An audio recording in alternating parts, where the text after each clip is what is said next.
All right, back on the Young Turks. Let's go to some great guests now, progressive guests. Joining me now is Alex Lawson. He is Executive Director of Social Security Works. Alex, welcome back to the Young Turks. Thanks for having me. No problem, brother. So you're for Medicare for all, correct? Yes. Are you for Medicare for some? No, it's got to be Medicare for all, Cenk. Okay, how about Medicare for a tiny amount of the population? Nope, still not going to cut it. It's got to be Medicare for all. We have Medicare for some right now, so we know that it works, but we need to improve on what we have right now. Medicare for those 65 and over and some folks with disabilities. And we need to fill the gaps. So no co-pays, we need to add vision, we need to add hearing, we need to add dental, and then we need to expand it to cover everyone. We need to add long-term support and services. And in short, we need to build a healthcare system that delivers healthcare. When a person gets sick or injured, they get the care that they need. So what I'm hearing from you is Medicare for most.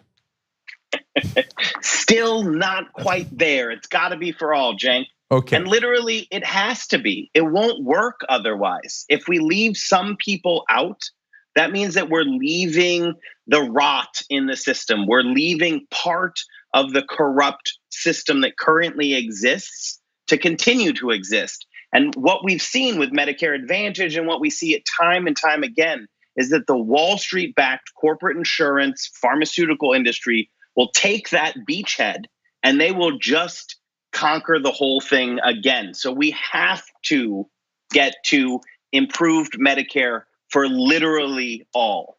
Now, putting the kidding aside, Alex, there's a really great point in there, and I want to come back to that policy point in a second.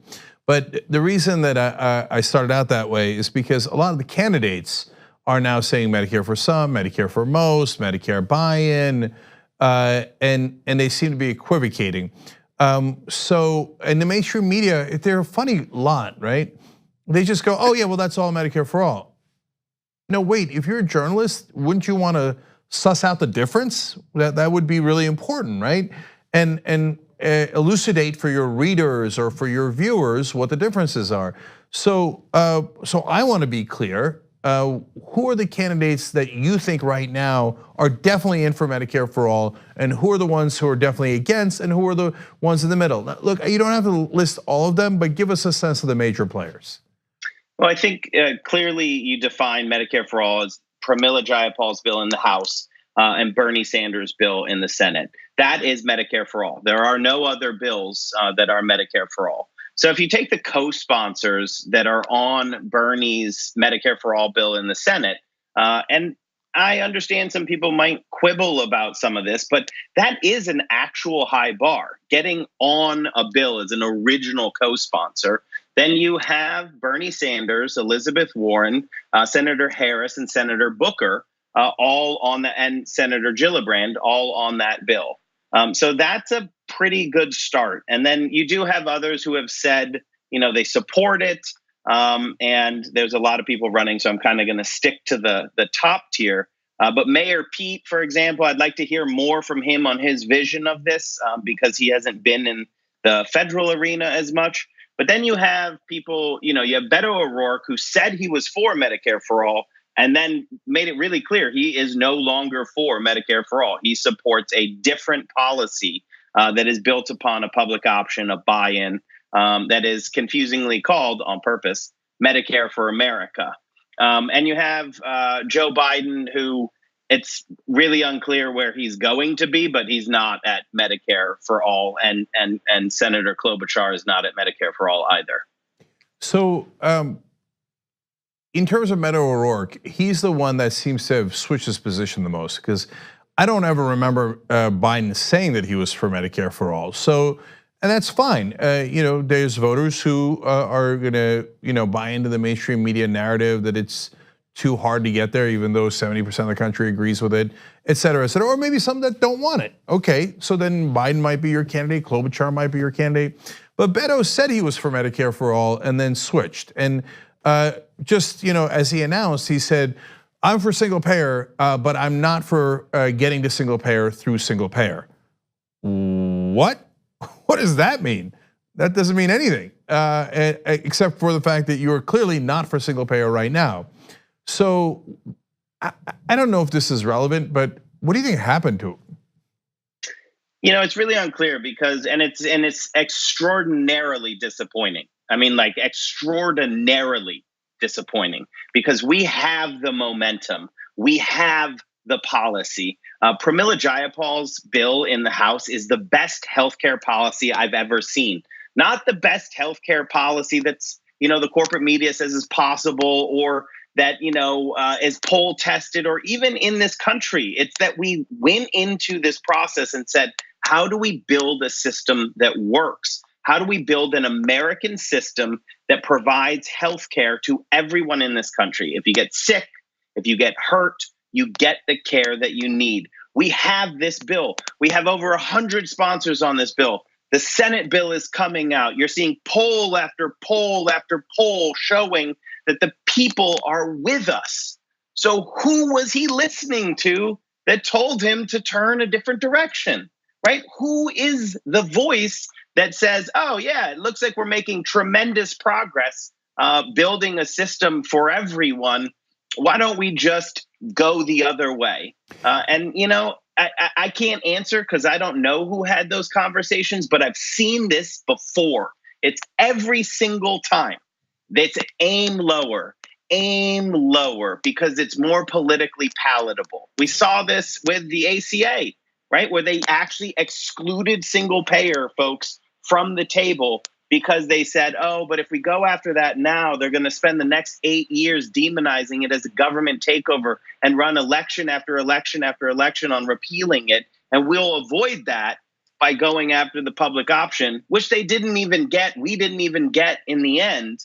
And obviously what happened is the Republicans actually ran against mandating people get private insurance that is better regulated. And the ACA is a good step forward from where we were, but it's literally private insurance.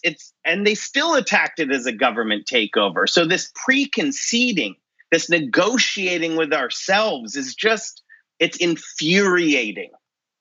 Yeah, and I remember getting a lot of flack from Daily Kos and other people claiming to be progressives when I said Obama never intends to do the public option. It's just it's meant to appease you, and he'll never do it. And they're like, "You're crazy! Of course Obama's going to do the public option." No, he didn't, because if you don't even have the single payer guys in the room, you ain't going to do the public option. You're going to keep negotiating with yourself, and you're going to go lower and lower and lower. And so. In the case of Beto O'Rourke, a lot of people now, when I say a lot of people, establishment, Democrats, and people in the media are like, why did you guys turn on Beto O'Rourke? No, the question is, why did he turn on us? So all we're doing is looking at the policy positions. He's the one who changed the policy positions, not us. And so now I want to go, speaking of policy, I want to go to the heart of what's wrong with this way of thinking, right? Because a lot of people, again, in Washington and everyone on television will say, hey guys, why don't you be reasonable and let's just keep private insurance and give Medicare to some people, but not to everybody. But Alex, isn't the problem with that it's a trick to send all the sick people to Medicare and have all the healthy people go to private insurance? And then what would be the result of that? Right now, in real time, you look at Medicare Advantage versus traditional Medicare. Now, what's the single most important difference between these two systems? In Medicare Advantage, you can get denied care because it's private insurance, because there's an insurance company bureaucrat who's in between you and your care, okay? That's the difference. Now, what they do is they actually, first of all, they grease the palms here in Washington, D.C. so that they get a subsidized deal. It's just straight profit into their pockets. We pay more for Medicare Advantage than traditional Medicare. But then they also are able to take, let's say they get $15 extra from the taxpayer for Medicare Advantage. They take 13 of those dollars, put it right into their bank accounts to buy the next yacht. But they take 2 of those dollars and they give them to the people in the form of extra benefits or marketing that is actually targeted at the healthiest people, the people who cost them the least. And the point of that is what's called cream skimming. If you get the healthiest and the youngest people into Medicare Advantage and you leave the costliest, the sicker folks with chronic conditions in traditional Medicare will sink under the weight of having to provide care for the most costly, but not being able to share the risk among everybody. That's how a social insurance program works. The best social insurance programs are those that are universal, like Social Security, that can share the risk of lost wages amongst the entire population. That's why we have to get to Medicare for all. And if we leave the corporate Wall Street backed insurance in the room, what they're going to do is they have an insane amount of money, right? And this town functions on money, as you well know, as you're working to change that. But for the moment, money talks here. And they're going to use that money to corrupt the process and just drill more holes into whatever the system is to find themselves more places to make money. And at the end of the day, it's important to always remember, there's only one way they can make money. They take our premiums and they deny our care. So guys, you have to understand that in some cases, moderation makes sense. And in some cases, people might reasonably disagree on where they are in the political spectrum. In this case, the call for moderation is an actual trick. It's to do the cream skimming that Alex is talking about here, to get the healthiest people into the private insurance and the sickest people into Medicare, so that Medicare looks like it's more expensive and they make more money on the healthy people going in to the private insurance. And so it's not a moderate position. It's a position that privatizes the gains and socializes the losses. And it does not lead to the lower cost that we need if everyone's in the same system. So it's super important that there's guys like Alex Lawson out there and groups like Social Security Works out there fighting the good fighting, clarifying that for people and organizing progressives around it. So socialsecurityworks.org is the website. Everybody please check it out. And Alex, thank you again for joining us on the Young Turks. Thanks so much for having me. No problem. All right, when we come back, the National Policy Director for Indivisible and how they have changed their mind on several candidates. But it goes in a couple of different directions here, so it's really interesting. Come right back for that. All right, back on the Young Turks, we got another great guest for you guys. Mari Urbina joins me now. She's the National Policy Director for Indivisible. I want to talk about a couple of the candidates and some interesting issues out there too. Mari, how you doing? I'm doing great. How are you? I'm rock and roll. So let's talk Elizabeth Warren, Warren. I hope not. Warren, Beto O'Rourke, and then I want to talk about their staff too. Some of the staff of the candidates. So sure. Elizabeth Warren, it turned for the positive is the sense I'm getting from you based on what I've read. What do you think was going wrong with Elizabeth Warren's campaign before, and what do you think she has addressed in a positive way now? Great. Yeah, I mean, I'm not sure if you caught her CNN town hall just the other night, but it was really remarkable. You can tell that she's had countless town halls and it really shows. And I think it's a great model for other candidates to make sure that they're talking to the grassroots, they're talking to people directly without having just the highest bidders in their vicinity. And so she really, I think she really did a remarkable job explaining her policy positions, explaining her vision, and making sure that she's being race forward, that she's being inclusive, that she's unafraid to take bold stances that are going to really resonate with folks all across the country, but specifically, in building a multiracial coalition of base voters. So really impressed with her arc overall, and really impressed that she's leaning into issues across the board for the base. You know, Mari, as you were talking, we were running a picture where Elizabeth Warren was speaking and Ayanna Pressley was in the background. I don't know if that was before Ayanna won or after she won, but it's kind of a cool thing to see that. Obviously, they're both from Massachusetts. Anyway, so love Ayanna and her leadership. And just to plug her, I mean, we endorsed her last cycle, and I just quickly to say that I think some of these historic women, especially historic women of color who ran last cycle, really reshaped what we understand to be close to pain and then close to power. And Ayanna talks a lot about that. And I think that has made it so that this field of presidential candidates can come in and be their full self, be fully a person of color, be fully a woman, be fully an LGBTQ person in this moment, and be considered competitive and dynamic. And so I think we have to thank, the Stacey Abrams, Ayanna Presley's, Andrew Gillum's of the 2018 cycle for giving us this vision for what can be politically possible. Ooh, I love that saying. I hadn't heard that before. From pain to power. Ayanna Presley says it a lot, so it's all kudos to her. Yeah, absolutely. Look, I'm not saying I told you, but Ayanna Presley, AOC, Ilhan Omar, Rashida Tlaib, all just Democrats. And I said Elizabeth Warren's a real progressive, and it took a while for people to get there, and sometimes it took a while for her to get there. But she's on so many issues, she's not just a progressive, but she's leading. Right. And it's really important to have a leader like that out there. Okay, so now, on the other hand, let's turn to Beto. So I don't want to prejudge what you're going to say, and I'm not sure what you're going to say. So what's your latest take on Beto O'Rourke? Well, Beto still has his case to make to voters, to the community, to activists. He has to be really clear-eyed and specific about what he intends to do. I think everyone saw the rollout, and though there is real enthusiasm that you can tell by his fundraising numbers, his grassroots fundraising numbers, you can credit him for doing a really good job around PAC, taking money from PACs, rejecting money from PACs, rejecting corporate PAC money, and really leaning into talking to everyone and making the case to everyone. But I think it really matters what he's going to say specifically.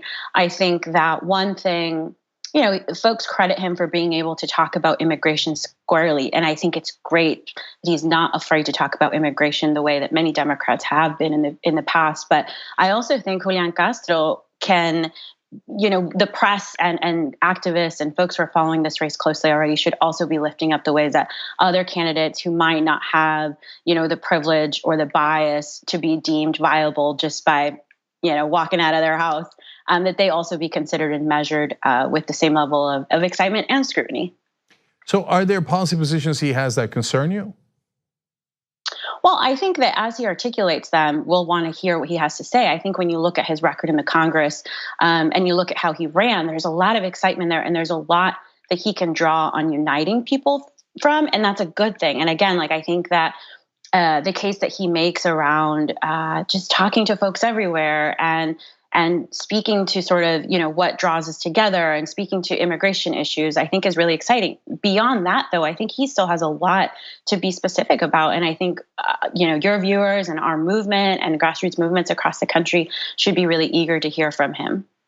Yeah, we definitely are. The last guest I talked to, Alex Lawson from Social Security Works, pointed out, he was for Medicare for all and then he wasn't. So you're absolutely right. He's got to at least clarify. Right. So what's your position and why did you change your position? Was there something that prompted you to change your position? Right. Those are really important questions. Absolutely. And I think folks should be, I think it's the whole package, right? I think especially if you've served already in public office, it's both your record and your past, but also what you intend to do in the future once you're governing. And I think that both should be measured. I don't think that folks will just kind of turn away from people's record, but certainly if you're able to animate folks and explain your strategic and political arc, that voters will react well to it, but they need to believe you. And so it has to be compelling, it has to be consistent and authentic throughout the cycle. And the only way to do that is to face the voters and be really clear. Yep.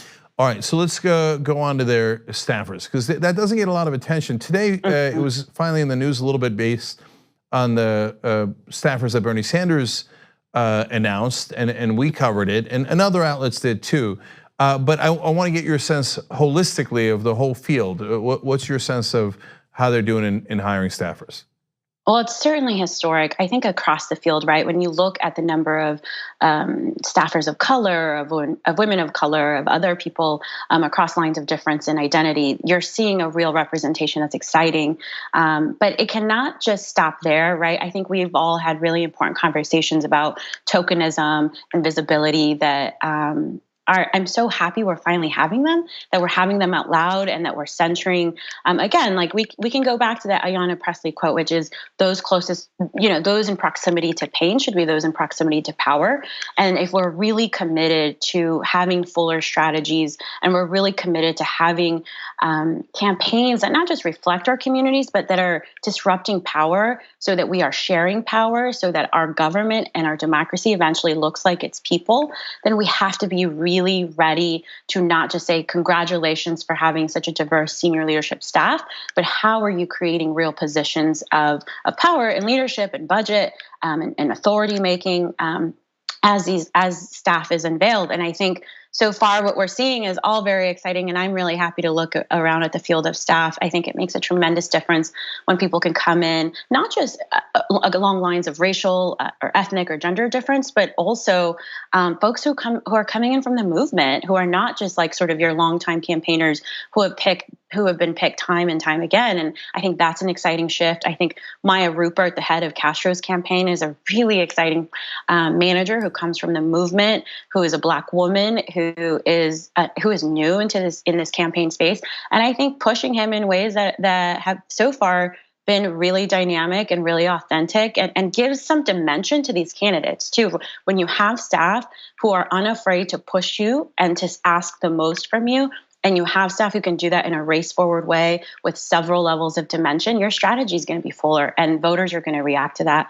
And so far, I think we're seeing really positive developments. Yeah, I mean, I love the Brianna Joy Gray hire for Bernie Sanders, among so many others. Oh, yes.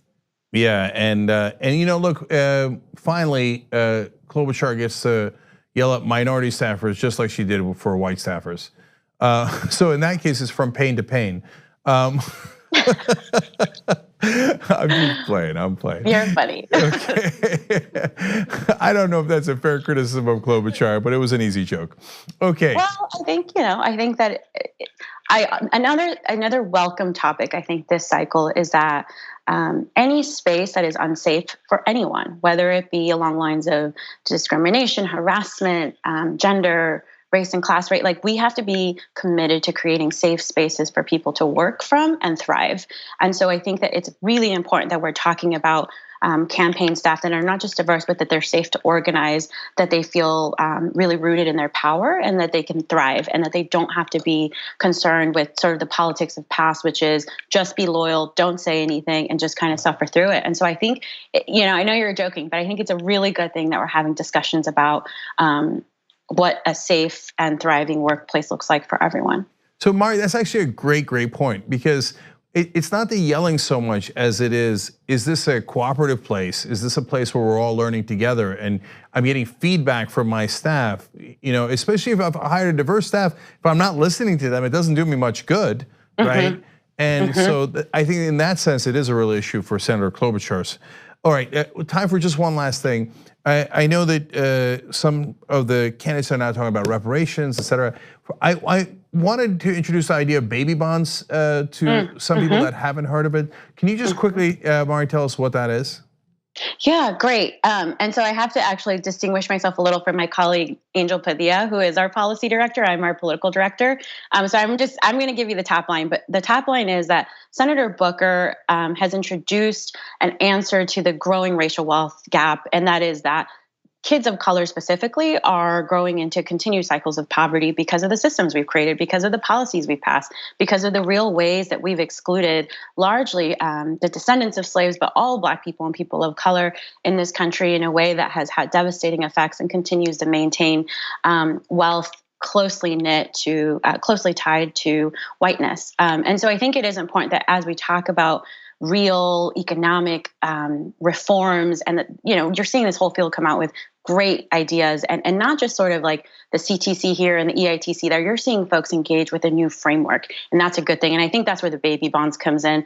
Senator Booker, who's looking at establishing essentially savings accounts for every child born in America, and then the levels are set differently depending on your family situation. And so I think that's a real thing. The other thing that's important about the baby bonds, and I think for any 2020 candidate, is that you need to name that some of these proposals are solving problems that are meant to be targeted. They're solving problems that are meant to say there have been injustices, there have been stains in our history, and this proposal is not just sort of this is going to help solve the problem for everyone, because we've seen when universal programs have squarely left people out, largely people of color and Black Americans specifically. And so it is good also that we're seeing candidates not just run on big ideas, but name the ways in which we have had a real stain in our history, and name the ways in which we're going to be honest about how we're going to solve for them. Yeah, and look, all of this race is so exciting because there's so many different candidates that are great on different issues, and Cory Booker is also a giant on criminal justice reform.